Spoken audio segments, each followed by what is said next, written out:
تو آپ کے کہنے کا مطلب ہے کہ جو ٹورسٹ وہاں پر جاتے ہیں وہاں پر بہتر سہولیات نہ ہونے کی وجہ سے وہ واپس آ جاتے ہیں اور یہاں پر سٹے کرتے ہیں، واپس مطلب سٹی گلگت کی طرف آ جاتے ہیں. جن کو رہنا چاہیے مثال کے طور پر جو دیکھنے کی جگہ، مثال کے طور پر آپ دیکھیں ادھر چلے جاتے ہیں بگروٹ چلے جاتے ہیں، آپ آگے دیکھیں ہس پر چلے جاتے ہیں، ہوپر چلے جاتے ہیں، کہ جہاں کے لیے اگر ہوپر ہس پر کے لیے اگر ہم نے روڈ بنا دیا، وہ خطرناک روڈ ہے، روڈ مشکل ہے، لیکن جیپیبل روڈ ہے، ابھی تھوڑا کچھ بن گیا، وہ جا رہے ہیں. اگر اس روڈ کو ہم کشادہ کریں، وسیع کریں، اس جگہ کو بنا دیں تو ٹوریزم وہاں ہس پر سے واپس آئے گا ہی نہیں. کیونکہ ہوپر ہس پر ایسی جگہ ہیں کہ جہاں پر زمین جو ہے وہ زمین سے اوپر کی طرف گلیشیئر دیکھا جاتا ہے، اور وہ ایسی جگہ ہے کہ شاید آپ نے ابھی تک سنا یا نہیں سنا کہ جہاں سے پانی زمین کے لیے ان ہوتا ہے، پانی واپس وہیں پر گر جاتا ہے. یہ دنیا میں پہلی جگہ ہے کہ پوری آبادی کو ہوپر آباد ہو رہا ہے، جہاں سے پانی ان ہو رہا ہے، اور وہ پانی پوری زمین کو سیراب کر کے جہاں سے پانی اٹھایا تھا وہ پانی واپس گر جاتا ہے وہاں پر. اور ٹوریزم کے لیے بہترین جگہ ہے وہ. اسی طرح سے آپ جائیں استور کی طرف، اسی طرح سے آپ جائیں آگے گجر کی طرف، یہ ساری جگہیں ہیں کہ جن کے لیے ہم نے گورنمنٹ نے وہ چیزیں مہیا نہیں کی ہے کہ جہاں پر ٹوریزم جائیں اور ٹوریزم کے لیے سہولیات مہیا ہو. جب تک ٹوریزم کے لیے وہاں امکانات نہیں ہوگا تو ٹوریزم کیوں جائے گا؟ ابھی ٹوریزم بابوسار لولوسار جا رہا ہے، کیوں جا رہا ہے؟ اس لیے جا رہا ہے کہ بھائی روڈ ٹھیک ہے، اس لیے جا رہے ہیں کہ وہاں پر تھوڑے کچھ امکانات ان کے لیے مہیا ہو گئے، تھوڑی کچھ سہولیات ان کے لیے مہیا ہو گئی. اب وہ ٹوریزم پولیس جو بنا دی گلگت بلتستان جی بی نے، یہ بڑا اچھا اقدام ہوا ٹوریزم پولیس جو بنا دیا. اس سے ٹوریزم کے بہت سارے مشکلات حل ہو گئے. جس طرح سے تازہ بابوسر کے اندر وہ ٹوریزم ادھر گیا، پھنس گئی، وہ نہیں نکل سکتے تھے، یہی ٹوریزم پولیس جو بن گیا ہے. تو اس ٹوریزم پولیس کے بنانے کی وجہ سے وہاں پر یہ جو اس پر محنت کر رہے ہیں ہمارے جو اس وقت آئی جی گلگت بلتستان ہے وہ، اور ٹوریزم پولیس کے ایس ایس پی ہیں تنویر صاحب، کہ جن کی محنت سے ٹوریزم پولیس نے اب گلگت بلتستان کے اندر جو KKH ہو یا دوسری جگہوں پر ہو، وہاں ٹوریزم کی مشکلات کو انہوں نے تو حل کر ٹورزم دیا. پولیس کا کیا کردار ہے اور کس طرح سے ٹورزم پولیس جو نارمل پولیس ہے اس سے مختلف ہے؟ ٹوریزم پولیس کا یہ ہے کہ بھئی وہ اس ٹوریزم کے ایریا میں KKH روڈ کے اوپر بیٹھتے ہیں، اور باقاعدہ ان کو جو ہمیں بتایا گیا ہے کہ بھئی ان کو ہر 5 کلومیٹر 6 کلومیٹر تک باقاعدہ گاڑی کو گشت میں رکھتے ہیں. کہیں کسی مسافر کی گاڑی پنچر ہو کے خراب ہو کے رہ گئی تو وہ ان کی مدد کریں گے، کہیں کوئی مسافر کسی کو اور خدا نخواستہ مشکل میں پھنس گیا تو وہ اس کی مدد کریں گے. پھر وہ مسافر جہاں پر وہ ٹوریزم والے سیاح جہاں بیٹھنا چاہتے ہیں، اگر ان کو ہوٹل یا کسی اور چیز کی مشکل ہو گئی تو ان کو گائیڈ کر دیتے ہیں. ان مشکلات کو دور کرنے کے لیے یہ باقاعدہ پورے ایریا میں گھومتے ہیں. تو ٹورزم پولیس کے لیے کتنے مطلب نئے اہلکار بھرتی کیے گئے ہیں، نئے لوگ بھرتی ہوئے ہیں یا پہلے سے جو پولیس کے فیصد یہ انجام بڑا سٹرکچر مجھے پتہ نہیں ہے، البتہ میں اس کی چیز کو سراہتا ہوں، یہ اچھا کام ہوا، یہ کر رہے ہیں. اچھا یہ پازیٹیو جسچر ہے، ٹھیک ہے. اچھا ہم لوگ اگر انسانی فلاح و بہبود کی بات کر لیں، جس طرح سے ہم پہلے ذکر کر رہے تھے کہ جو نان گورنمنٹ آرگنائزیشن ہیں NGOs ہیں وہ زیادہ متحرک نظر آتی ہیں. NGOs کی رجسٹریشن کس طرح سے ہو رہی ہے اور کیا سٹینڈرڈز کیا رکھے گئے ہیں اس کے؟ NGOs تو ابھی سٹینڈرز رکھے گئے ہیں، جو پہلے سے بھی تھا یہی ہے کہ بھئی NGOs کی رجسٹریشن کے لیے آپ کو پہلے اپنا بائی لاس بنانا پڑتا ہے. آپ کا بائی لاس ہوگا، اس بائی لاس کو آپ لے کے دے دیں گے مختلف اداروں کے اندر. پھر وہاں پر وہ ادارے بھی دیکھیں گے، مختلف لا اینڈ آرڈر کے ادارے ہیں وہ بھی دیکھتے ہیں. دیکھنے کے بعد وہ اوکے ہونے کے بعد گلگت بلتستان میں NGO کا تازہ غالباً پلاننگ والوں کے پاس یہ سسٹم آیا کہ آپ کسی کمپنی کو رجسٹر کرتے ہیں، ورنہ وہ گلگت بلتستان میں سوسائٹی ایکٹ پر سوسائٹی ویلفیئر سوسائٹی سے رجسٹر ہوتی تھی وہاں پر. اچھا صحت کو لے کر کن مسائل کا سامنے؟ آپ کی فاؤنڈیشن ایک ہاسپٹل بھی آگے سے رن کر رہی ہے، آپ ابھی بتا رہے تھے، صحت کے کیا مسائل ہیں گلگت بلتستان میں؟ کورونا کو لے کر، کورونا کے بعد صحت کی کیا سہولیات کا فقدان رہا یا سچویشن بہتر رہی؟ گلگت بلتستان کے اندر صحت کے حوالے سے سٹی گلگت کے اندر تو بڑے ہاسپٹل ہیں، لیکن ابھی تک جہاں صحت کو پہنچنا چاہیے گورنمنٹ آف گلگت بلتستان نہیں پہنچ گئی.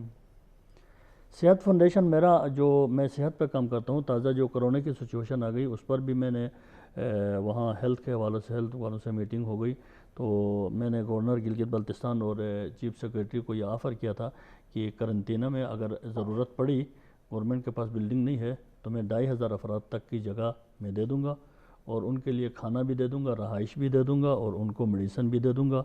اور چونکہ میں چھوٹا سا NGO ہوں، بڑا NGO نہیں ہوں، تو میں 3 تک وینٹیلیٹر بھی دے دوں گا کہ ضرورت پڑی تو انشاءاللہ وہ اس یوز میں لائیں گے. میں صحت فاؤنڈیشن جب ہیلتھ میں نے کام کر دیا تو وہاں پر سب سے پہلے ہمارے پاس مشکلات HR کی تھی. اس وقت گلگت بلتستان کے ہاسپٹل کے اندر میڈیکل کے حوالے سے یہ ہے کہ پورے گلگت بلتستان کے اندر جو میڈیکل کا سٹاف ہے، نرسنگ سٹاف ہے، وہ نہ ہونے کے برابر ہے. وہ نہ ہونے کے برابر ہے. اور اس میں کئی مرتبہ یہ بھی کہا بھی گیا کہ بھئی ہیلتھ کے اندر جتنی سیٹیں ہیں ان کو اوپن کیا جائے تاکہ سٹاف اندر آ جائے تو ہیلتھ چلے. جب تک آپ کے پاس پیرامیڈک سٹاف نہیں ہوگا آپ کا ہاسپٹل نہیں چل سکتا، آپ نہیں چلا سکتے ہیں. تو میں چونکہ گلگت بلتستان میں صحت کے اوپر کام کرتا ہوں تو پاکستان نرسنگ کونسل سے میں رجسٹر سکول چلاتا ہوں. میں نرسنگ ٹریننگ کراتا ہوں گلگت بلتستان میں عرصہ تقریباً 15-20 سال سے میں کراتا ہوں. تو اس وقت گلگت بلتستان کے تمام ہاسپٹل ہو، 1122 ہو یا ریموٹ ایریاز کے اندر چھوٹے چھوٹے پائلٹ پروجیکٹ ہوں، ان میں سارے کے ساروں پر میرے صحت فاؤنڈیشن کی بچیاں ہیں جو وہاں پر کام کرتی ہیں. اچھا، صحت کے جس طرح سے آپ نے کہا کہ گلگت بلتستان میں تو بڑے ہسپتال ہیں، صحت کی سہولیات بھی ہیں شہر سٹی کے اندر. دور دراز علاقوں میں جو لوگ ہیں ان کو اگر ہیلتھ کے سویر مسائل کا سامنا کرنا پڑتا ہے، جس طرح سے انفراسٹرکچر، روڈ سٹرکچر بہتر نہیں ہے، تو وہ کس طرح سے اسپتالوں تک پہنچتے ہیں؟ کون سے علاقے ہیں جہاں پر صحت کی سہولیات کا فقدان ہے؟ اس پر میرے بھائی میں بحثت میں اس پر زیادہ کھل جاؤں گا تو بھی فائدہ نہیں ہے، نہیں کھلوں تو بھی فائدہ نہیں ہے. Government of Gilgit Baltistan health کے اوپر جو گورنمنٹ آتے ہیں وہ دیکھیں، ایک سیکرٹری ہے وہ 5 سال 6 سال کام کرے گا، یا ایک سیکرٹری ہے وہ ممکن ہے وہ گلگت کا نہیں ہے، وہ اپنا ٹائم پورا کر کے چلا جائے گا جس حد تک وہاں پر اس کا کام ہے وہ کام کرے گا. لیکن گلگت بلتستان کی جو گورنمنٹ الیکٹ ہو کے آتی ہے اپنے لوگوں کے پاس جا کے بتا دیتی ہے. ڈسپنسریز آپ کو تمام دیہاتوں میں ملیں گی. ان ڈسپنسریوں میں بھی ایک آپ کے پاس نرسنگ لڑکا ملے گا، 2-3 نرسنگ لڑکے ملیں گے کہ جو ایکسپیرینس کی شکل میں وہاں اس ڈسپنسری میں ڈپٹی کرتے ہیں. یہ اس گورنمنٹ کو ابھی تک یہ احساس نہیں ہوا کہ ہم ایک MO ہر ڈسپنسری کے لیے دے دیں اور ہر 2 ڈسپنسریوں کے درمیان میں ایک MO دے دیں. میں آپ کو دیہات گنوں گا تو آپ پریشان ہوں گے. دارالتانگیر سے لے کر آگے کھنجراب تک کی بات کرتے ہیں. یہ قریبی ایریا میں مثال کے طور پر گلگت میں، سکردو سٹی میں، یا ادھر شیگر سے بازار شہر میں، ادھر سے جا کر سنٹور، خود سنٹور اسٹور جو ہے وہ سنٹرل ہاسپٹل ہے، اس کے آپ سٹاف نکال کے دیکھیں ادھر میڈیکل آفیسر کتنے ہیں، یعنی میڈیکل اسپیشلسٹ کتنے ہیں. گلگت کے اندر ابھی آپ آ کے دیکھیں گلگت PHO جی اتنا بڑا ہاسپٹل ہے، آپ جا کر وہاں ڈاکٹروں کی پوزیشن دیکھیں. تو جو الیکٹ ہو کے گورنمنٹ آتی ہے اس گورنمنٹ کی ذمہ داری بنتی ہے کہ بھئی وہ اپنے عوام کے لیے درد نہ رکھیں. تو آپ ادھر ٹی وی میں بیٹھ کر آپ میرے لیے کتنا درد رکھیں گے؟ وہ مجھے درد زیادہ ہے. اچھا، ابھی نگران سیٹ اپ چل رہا ہے اور وہاں کے عوام منتخب کرتے ہیں نمائندگان کو، جو وہاں پر جو عوام کو اتنے سارے مسائل کا سامنا ہے، تو اس وقت الیکشن کی کیا گہما گہمی چل رہی ہے؟ نگران سیٹ اپ چل رہا ہے، لوگوں کی کیا رائے ہے؟ وہ کیا سوچتے ہیں کہ کن کو منتخب کرنا چاہتے ہیں؟ عوامی نمائندگان کی جانب سے ایسے ڈیز میں دعوے تو بہت بڑے بڑے کیے جاتے ہیں، لیکن مسائل تو جوں کہ تو ہیں. سوشل ویلفیئر ڈپارٹمنٹ بالکل متحرک نظر نہیں آیا، کوئی کردار فعال نہیں تھا جس طرح سے آپ بتا رہے ہیں. وہ الیکشن تو سوشل ویلفیئر ڈپارٹمنٹ نہیں کرا رہا نا. نہیں، میں یہ بات کر رہا ہوں کہ عوامی مسائل تو ہیں نا. عوامی مسائل جب حل نہیں ہو رہے تو ڈپارٹمنٹ کام ہی نہیں کر رہے، منسٹری کام ہی نہیں کر رہی، تو عوام منتخب تو کرتی ہے نمائندگان کو.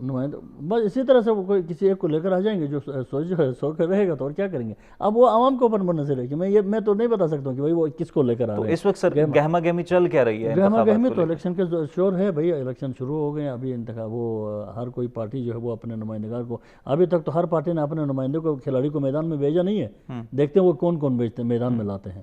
ابھی تو تازہ سی پیک کے حوالے سے کہا جا رہا تھا کہ سی پیک جب تک میل کو پہنچے گا تو وہاں کے عوام کو فائدہ ہوگا. اس کا کچھ فائدہ ہوا وہاں کے عوام کو؟ سی پیک تو ہمارے ادھر سے تو یہ فی الحال تو کہہ چل رہے سی پیک آئی ہے تو بات ہوگی نا. تو کچھ لگ رہا ہے کہ جب وہ مکمل ہو جائے گا تو عوام کو کچھ ملے گا انفراسٹرکچر کے حوالے سے؟ مکمل ہو کر وہاں پر اگر وہ کم از کم اگر وہ انڈسٹریل زون نہیں رکھتے ہیں، کوئی ایک ونڈو بھی چھوڑتے ہیں تو گلگت کے لیے فائدہ ہے. اگر ایک ونڈو بھی نہیں چھوڑتے ہیں تو دھواں ادھر چھوڑ دیں گے، سامان اسلام آباد آ جائے گا. ٹھیک ہے. اور وہاں کے عوام کا جس طرح سے آپ نے پہلے بیان کیا کہ ٹورزم کے ساتھ لوگوں کا روزگار وابستہ ہے، اب کورونا کے دور میں ٹورزم بالکل فعال نہیں تھا، تو لوگوں کے پاس کیا متبادل ذرائع کیا تھا روزگار کا؟